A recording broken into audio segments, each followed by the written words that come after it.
Hey folks, welcome back to Primal Life. Today I want to talk with you about cucumbers. Cucumbers rank among the simplest crops you'll ever plant, and yet they're also among the trickiest to actually harvest well.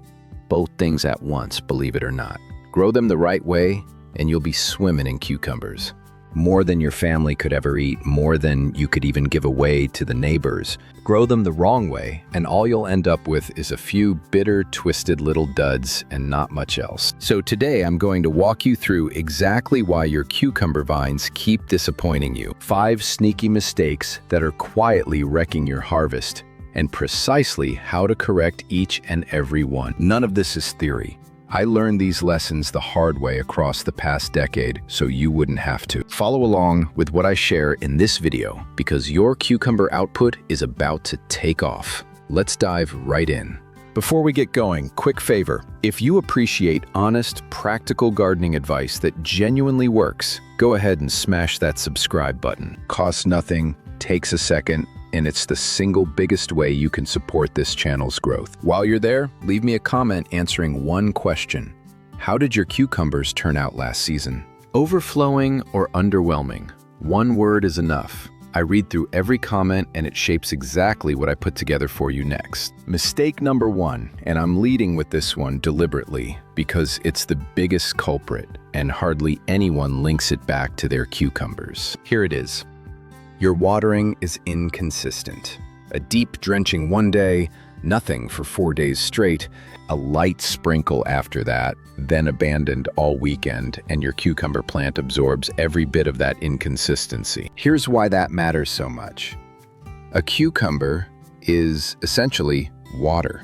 I mean that almost literally, roughly 95% water, just water held together with a bit of crunch. So when the soil keeps swinging between soggy and bone dry, the plant goes into alarm mode. It reads that as drought conditions and defends itself the only way it knows how, by flooding its own fruit with a bitter chemical called cucurbitacin. Stop and consider that. A stressed-out cucumber plant will actually make its own fruit taste awful on purpose, because in nature, bitterness is the plant's warning sign, telling hungry critters to stay away. Purdue Extension confirms this directly, noting that bitterness intensifies when the plant is under stress from insufficient moisture, excessive heat, or inadequate nutrition. And bitterness isn't the only fallout. That same erratic watering pattern is also a major cause of lopsided cucumbers, bulging on one end and pinched on the other. Plus those little fruits that begin promisingly and then stall out partway through. So here's the fix, and it couldn't be simpler. Aim for roughly 1 inch to 1.5 inches of water weekly, delivered slowly, deeply, and evenly. Not a single forceful burst every few days that just runs off the surface and never actually penetrates the soil. A soaker hose or a strip of drip irrigation handles this perfectly, keeping moisture right at root level where the plant actually needs it. Want to check your progress? Press a finger down into the soil. If it's dry past 3 inches, you're already falling behind. Then add mulch. A couple of inches spread across the root zone locks in moisture during those hectic weeks when watering slips your mind. And it will slip your mind. Mine does too. That's exactly what mulch is there for. Handle this one adjustment and the bitterness fades away while the fruit grows straight and true. And if you do wind up with a bitter one anyway, just peel it and slice off a solid inch from the stem end, since that's where the bitterness concentrates most. Mistake number 2, you're allowing your cucumbers to sprawl freely across the ground.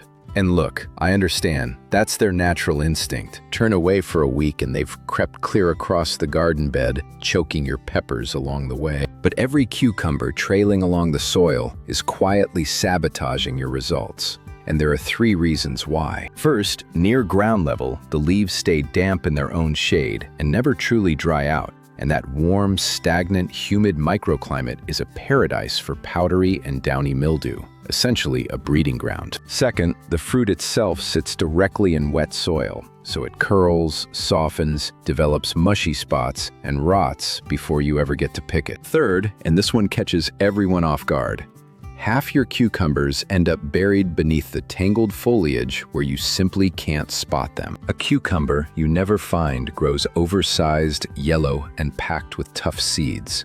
The instant that happens, that overripe fruit signals the entire plant that its job is complete. We've produced a mature seed, mission accomplished, and the vine essentially shuts itself down. A single missed cucumber can retire the whole plant, just like that. So lift them off the ground. Go vertical. It doesn't need to be elaborate, a trellis, a cattle panel, a repurposed fence section, an A-frame, some stakes, and twine. Whatever materials you've got on hand. Shoot for around 5 or 6 feet in height, and don't stress too much about training the vines, since a cucumber's tendrils will latch on by themselves. Your only job is pointing them in the right direction. The University of Minnesota Extension even has an entire guide dedicated to growing cucumbers vertically, rather than letting them sprawl. That's how significant this really is. And the rewards pile up quickly. Airflow improves, so disease pressure drops considerably. Fruit hangs straight and clean. You can pack more plants into a smaller footprint. And here's my personal favorite, particularly for anyone whose knees have logged a few complaints over the years. You harvest standing upright at eye level.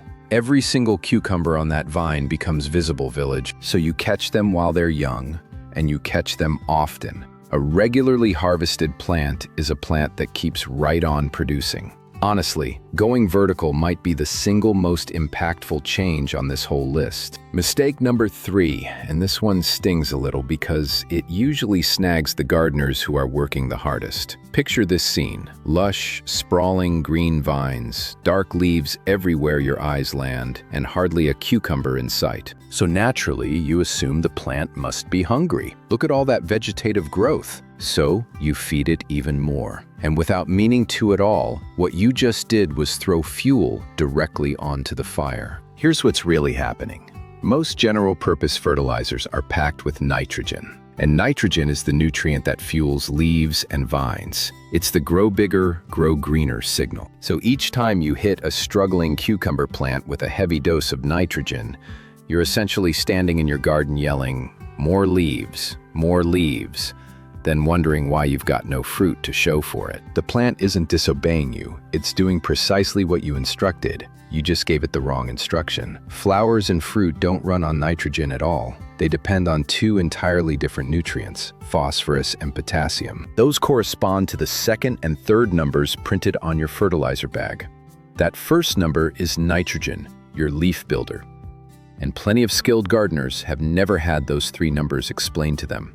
No shame in that whatsoever, since nobody ever sat us down to break it down clearly. Here's how you correct it.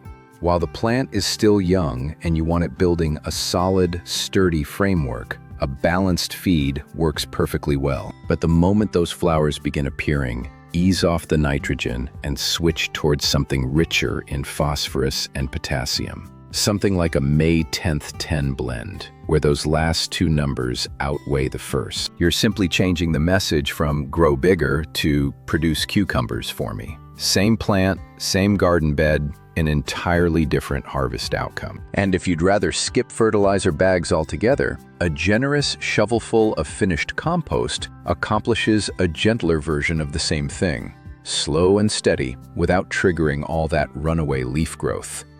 One more note. If your lower leaves start turning yellow and washed out, that's actually the one situation where the plant genuinely is nitrogen deficient. So pay attention to what the plant is telling you, not just to the calendar. We're roughly halfway through now, so let me pause you here for a second.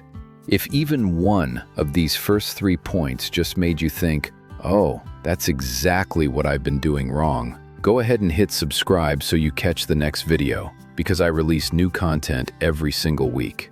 Village. Out of these first 3, the watering, the sprawling, or the feeding, which one describes you? Drop the number below, 1, 2, or 3.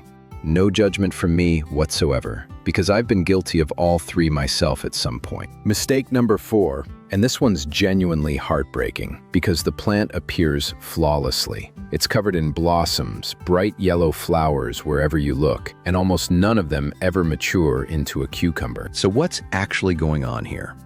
Here's something nobody ever explained to you. A typical cucumber plant produces two distinct flower types on the same vine, male blossoms and female blossoms, and only the females ever develop into cucumbers. Telling them apart is straightforward.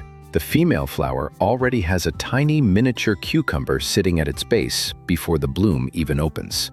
The male flower is simply a blossom perched on a plain, slender stem. And here's the part that trips everyone up, so pay close attention, because it'll spare you plenty of needless worry. When the plant first begins flowering, those early blooms are overwhelmingly male. That big, exciting first wave of yellow flowers that gets your hopes soaring is mostly male every single time, and that's entirely normal. Female flowers arrive a couple weeks later. So, more often than not, the honest answer is simply patience. But those female flowers only become cucumbers if a bee transports pollen over from a male bloom. And that's precisely where things tend to fall apart. Not enough bees around, maybe cold, rainy conditions, maybe someone nearby has been spraying, and pollination comes up short. Here's the real kicker. Fully pollinating just one flower requires numerous bee visits. Fall short, and you end up with a partially pollinated cucumber. And that's exactly where those curled, pinched, lopsided shapes originate. Then there's the heat factor. Once temperatures climb past roughly 90 degrees, bees themselves slow down and work less. And honestly, who could blame them? If that heat persists, the plant starts producing even more male flowers and fewer females. Pollen itself can become non-viable around 95 degrees. So a punishing heat wave can shut down fruit production entirely. And that particular problem isn't your fault at all. It's simply the weather. So here's your game plan. 3 steps. First, plant flowers near your cucumbers, borage, zinnias, marigolds, anything that draws bees into the area and keeps them returning. And avoid spraying anything in the morning hours while bees are actively working. Second, if you're truly getting nothing, become the bee yourself. Pick a male flower, the one lacking a baby cucumber behind it, peel back its petals, and dab it directly into the center of an open female bloom. 10 seconds and you're finished, and it genuinely works. Third, if pollination remains a constant struggle where you live, look into parthenocarpic varieties, bred specifically to set fruit without any pollination whatsoever, though that's a topic deserving its own full video. Mistake number 5, the one responsible for wiping out more cucumber patches than anything else on this entire list, and it typically strikes right when things finally seem to be going your way. You're letting disease claim the whole growing season, and most of it arrives in your garden courtesy of a bug barely the size of your pinky nail, the cucumber beetle. You'll notice one small yellow insect, some striped, some spotted, and assume it's just nibbling a few holes in the foliage, nothing serious. But the University of Maryland will tell you that the chewing damage is honestly the smallest part of your problem. These beetles carry bacterial wilt inside their bodies, called Erwinia, and it actually overwinters right inside the beetle's gut, spreading from plant to plant as they feed. Once that wilt infiltrates your vine, it clogs the internal plumbing, water can't circulate, and the entire plant wilts and dies. And here's the gut punch. There's no remedy whatsoever. None. You can't spray your way out of it. That plant is done for. The full collapse can take anywhere from 2 to 6 weeks. So by the time you notice wilting, the damage happened well before that. Village. So the entire strategy against bacterial wilt centers on keeping those beetles away from the start, especially while plants are young and vulnerable. Scout regularly, pick them off by hand, and a lightweight row cover draped over your young plants offers about the strongest protection available. Just remember to remove it once flowers open, so bees can access the plants and get to work. Then there's mildew, and there are actually 2 varieties. Downy mildew appears as angular yellow patches, somewhat boxed between the leaf veins, with grayish fuzz visible underneath if you flip the leaf over. That one thrives in wet, rainy conditions. Powdery mildew is the other type, that white, flour-like coating across the leaf surface, and that one tends to appear more during dry stretches when the air remains humid. And here's where mistake number 2 circles right back around. The airflow you gained by training those vines onto a trellis is the exact same thing that prevents these mildews from ever establishing a foothold. So avoid overcrowding your plants. Try to keep leaves dry while watering. Remove and discard any clearly declining leaves, and clear away all debris once the season wraps up. When purchasing seed, seek out varieties bred with built-in disease resistance. It's about the easiest win you can get. And one bonus tip that pulls this whole thing together: start a fresh batch of cucumber plants from seed roughly every month. Because even when everything goes right, these vines burn through their lifespan fast and don't last forever. Having a new planting coming up behind your older one means that when the first vine eventually fades, you never lose momentum. The harvest just keeps rolling along. So there you have it. 5 mistakes, 5 solutions. Water steadily so the plant never panics into bitterness. Lift the vines off the ground and onto a trellis so they can breathe freely. Feed for fruit production rather than foliage the moment flowers appear. Give the bees what they need so pollination actually succeeds. And stay a step ahead of both the beetles and the mildew before they ever gain traction. You don't need to execute all 5 flawlessly, I certainly don't. You just need to get them mostly right. And that trickle of a harvest transforms into a flood. So listen, if today's video helped you out, do the 3 things that keep this channel running. Hit that like button, hit subscribe, and tap the notification bell. One last thing before you head back outside.